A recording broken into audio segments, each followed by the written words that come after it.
cup of coffee, no I keep my mouth Assalamu alaikum. Tela. sai uga. Ya garin ne? Allah lafiya. Ya kamata ban kawo na budurwa ta fa. Wallahi Allah ka san yanzu sai ana yi ana Wallahi ka san wata besti garin ya kamata bimfa ta wallahi. ya gaskiya kamata ka zo ne picture To yanzu ya ake cikin shi zan kawo shi. Okay to.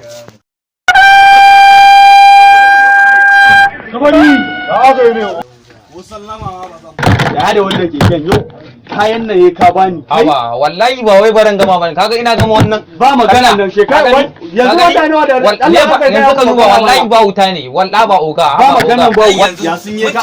ne fannan ba sa ba mu wuta. Duba leshin nan da siya leshi da tsada Wallahi ina gama wannan yanzu kaga ayon din ma zai yanzu nan station waya ma ya lallace yanzu nan shi. Mu ne ne mu. Kaga dalla ka Allah ka Allah ne Allah. Dan ya ba ka dalla ka fara Kai.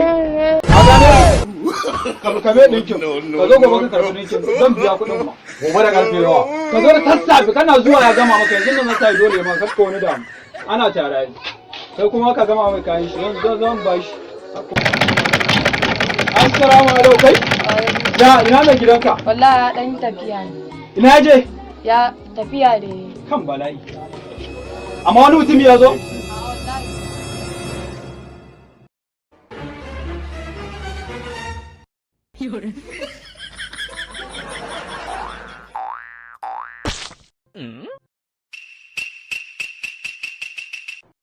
Kai na ugonka. wallahi ba Ɗayan abokin shi fa. wallahi yanzu na ya fita amma ya ce yanzu zai dawo. Oye to barin zauna a nan yana jiran shi.